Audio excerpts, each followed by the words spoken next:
एक मित्र ने पूछा है कि मैं अक्सर अपने आप को, जिस दिनों का बेसिक कोर्स के स्टूडेंट हैं, कह रहे हैं कि मैं अपने आप को कहता हूँ कि मेरी कोई डिज़ायर नहीं है और मैं बैठा रहता हूँ, प्रेजेंट मोमेंट में ही रहता हूँ, तो क्या मैं सही रास्ते पर हूँ? एक चीज़ को ध्यान से समझिएगा कि जब भी हम किसी और से पूछते हैं कि हम सही रास्ते पर हैं, तो उस मोमेंट पर, कम से कम उस मोमेंट पे हम अपने आप की जिम्मेदारी, अपनी जो रिस्क होता है वो किसी और के ऊपर डाल देते हैं। और इसकी वजह से जो सबसे बड़ा नुकसान होता है वो ये होता है कि जो भी आपको जानकारी मिलेगी, चाहे मैं दूं या कोई और टीचर दे, वो फर्स्ट हैंड नहीं होगा, वो उधार होगा। आप अगर अपने आप को बार बार प्रेजेंट मोमेंट में ला रहे हैं तो ये सही है कि गलत, ये अपने आप से ही पूछना होगा। और इसके लिए कोई शब्दों का यूज़ नहीं करना है आपको कि मैं बार बार अपने आप से पूछूं, बोल करके पूछूं कि क्या मैं सही हूं। और इसी तरह से अपने आप को शब्दों के साथ ये बोलने की ज़रूरत नहीं है कि मेरे पास कोई डिज़ायर नहीं है, कोई डिज़ायर नहीं है, क्योंकि डिज़ायर की बेवकूफ़ी को जब हम देख पाते हैं तो डिज़ायर ख़त्म होने लगता है। ये ठीक ऐसे ही होता है जैसे कि घर की जब सफाई करते हैं हम लोग, तब चाहे दिवाली की सफाई करें, चाहे किसी और टाइम पर जब हम सफाई करते हैं, तो आपने देखा होगा घर में बहुत से ऐसे सामान होते हैं जो फिक जाते हैं। पुराने अखबार या पुराने कोई सामान जो यूज़ नहीं चल हो रहा है, आपने साबुन के रखने के लिए प्लास्टिक के बहुत से चीज़ें खरीदते हैं टूटे हुए, उसको हम फेंक देते हैं। ऐसी बहुत सी चीज़ें जो किसी ज़माने में किसी टाइम पर बड़े काम की थीं, लेकिन अब वो काम की नहीं है, इसलिए हम उसको फेंक देते हैं। लेकिन इसमें हम ऐसे ये नहीं बोलते कि अब मेरे घर में कोई कचरा नहीं है, मेरे घर में कोई कचरा नहीं है, या मैं एक सामान को उठा करके किसी और से जाके पूछूं कि बताइए भाई साहब, पड़ोसी को पूछूं बताइए भाई साहब, ये जो ब्रश है इसको मैं कभी यूज़ करता था दांत साफ़ करने के लिए, अब तो मैं खैर इसको यूज़ करता नहीं दांत साफ़ करने के लिए, तो आप बताइए मुझे कि मुझे फेंक देना चाहिए या नहीं फेंकना चाहिए, कि क्या मैं इसको भविष्य में यूज़ कर पाऊँगा कि नहीं कर पाऊँगा। आपको खुद ही पूछना होगा।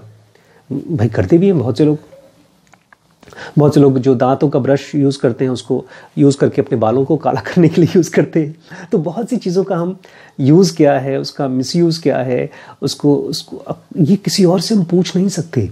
ठीक इसी तरह से हमारे मन में जो डिज़ायर्स आती हैं, बार बार आती हैं, जब तक हम इसी किसी और से पूछ रहे हैं तब तक उसके प्रति विजडम हम नहीं ला सकते। चाहे सेक्स की डिज़ायर हो, चाहे खाने की, चाहे कपड़े की, चाहे इज्जत की, मान मर्यादा की, चाहे किसी भी चीज़ की डिज़ायर्स हो, उसके लिए अपने आप को ज़बरदस्ती ब्रेक मत लगाइए। क्योंकि एक तरफ से डिज़ायर्स आ रही हैं खूब ढेर सारी, और एक तरफ से आप अपने आप को ज़बरदस्ती ब्रेक लगाएंगे तो अंदर में एक दुराव होगा। जब भी डिज़ायर्स आए, अगर उसको आप अचीव कर सकते हो तो अचीव करें, जब तक कि आपकी डिज़ायर किसी और को नुकसान न पहुंचाए। ऑफ कोर्स, अगर मेरी इच्छा हो रही है कि मैं सामने वाले पड़ोसी के घर में से उसका सामान छीन के ले आऊँ या चुरा कर ले आऊँ, तो ये गलत डिज़ायर है, ये एंटी सोशल डिज़ायर है। तो इस तरह की डिज़ायर से अपने आप को ऑब्वियसली बचा के रखें, नहीं तो ये अपने आप ही आपको ख़त्म कर देगा। लेकिन अगर कोई इनोसेंट डिज़ायर है, जो आपको लगता है कि इनोसेंट है, और आप उसको हासिल कर सकते हैं, तो जाइए, उसको पाने की कोशिश करिए, उसको पाइए। उसके बाद अपनी लाइफ को देखिए, अपनी कंडीशन को देखिए।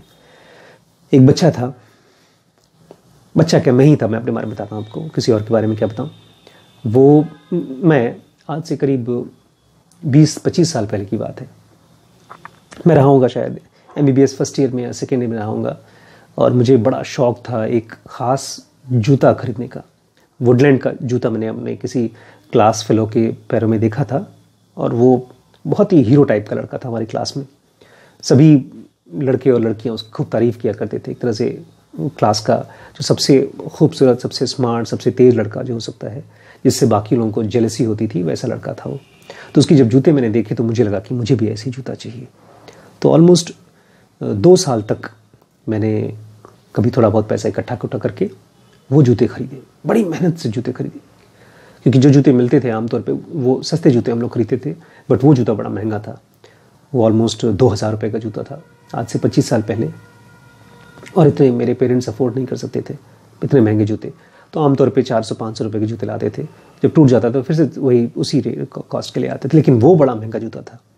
तो उसके लिए मैंने पाई करके 10 रुपये 20 रुपये 50 रुपये करके जहाँ जहाँ भी आता था उसको इकट्ठा किया, और उसके बाद उससे मैंने वो जूते खरीदे।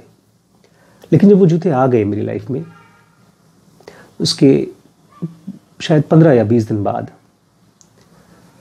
ख़त्म हो गया, वो चार्म ख़त्म हो गया। वो जो एक तरह की एंटिसिपेशन थी, एक तरह का फीलिंग था कि जब मैं उसको पहन लूँगा तो मैं भी अच्छा लगूँगा, मैं भी अट्रैक्टिव लगूँगा, ऐसा कुछ हुआ नहीं। ये केवल मेरे सिस्टम 1 का, मेरे माइंड का, जो कॉन्शियस माइंड है उसका एक एजम्पशन था, एक अंदाज़ा था कि मेरी लाइफ बहुत बदल जाएगी जब मेरे पास वो वुडलैंड का जूता आ जाएगा तो। लेकिन अगर मैंने उसको नहीं ख़रीदा होता तो शायद आज तक भी कहीं पर भी उस तरह का शूज़ देखता तो मैं ललचाता रहता। तो ये अचीवेबल डिज़ायर था और मैंने उसको पाया, और उसको पाने के बाद मुझे उसकी फ्यूटिलिटी दिखाई दी। अब जूतों के बारे में मेरी कोई ओपिनियन नहीं है आज। कोई भी रिम्पी ले आए कभी शूज़, बस मेरे नाप का होना चाहिए और कंफर्टेबल होना चाहिए, बस। और इस तरह की जो ओपिनियन थे, धीमे धीमे इसकी एक चीज़ की वजह से मुझे ऑलमोस्ट हर चीज़ के बारे में एक्सपीरियंस किया, कपड़ों के बारे में, गाड़ियों के बारे में, या पर्स के बारे में। और इस तरह से जब एक डिज़ायर को आपको समझना ये है कि डिज़ायर हमको जब आती है तो बड़ी परेशान करती है, और उसके लिए हम बहुत भागा दौड़ी करते हैं। लेकिन इस भागा दौड़ी को बोल बोल के ख़त्म नहीं कर सकते कि मेरे को डिज़ायर नहीं है, डिज़ायर नहीं है। उसको पा करके, उसके बाद उसकी फ्यूटिलिटी को देख करके हम छोड़ सकते हैं। छूट जाती है, लेकिन उसको पाइए, उसकी फ्यूटिलिटी को समझिए कि यूज़लेसनेस को। आज मुझे लगता है कि मैंने क्या किया 2000 रुपये दे करके, क्या किया, ऐसा फीलिंग आती है। इसलिए वो अब डिज़ायर है नहीं किसी शूज़ की। तो क्या आप सही रास्ते पर हैं? अच्छी बात तो ये है कि आप अपने डिज़ायर्स के प्रति अवेयर हैं, आपको पता चल रहा है कि आपके मन में डिज़ायर्स हैं। अब उसमें से सेग्रीगेट करिए कि कौन से डिज़ायर्स पॉसिबल हैं, और फिर उन डिज़ायर्स को अचीव करने की कोशिश करिए। और उसके बाद उसमें से निकलने वाला विजडम, उसमें से निकलने वाली समझदारी को एंजॉय करिए। बस फ्री हो जाएंगे आप। तो इतना टॉर्चर मत करिए अपने आप को, बी रिलैक्स्ड। दोस्तों, 5 कोर्सेज इस समय हम लोग रन कर रहे हैं, जहां पर आप अपने आप को खुद अपनी पेस से, अपनी स्पीड से, धीमे धीमे, चाहे जल्दी करना चाहते हैं, अपने आप को सिखा सकते हैं। स्पिरिचुअलिटी के लिए ज़ेनो का बेसिक कोर्स, बिजनेस के लिए WBX, मास्टरबेशन, ब्रह्मचर्य और पेरेंटिंग को समझने के लिए SPMT।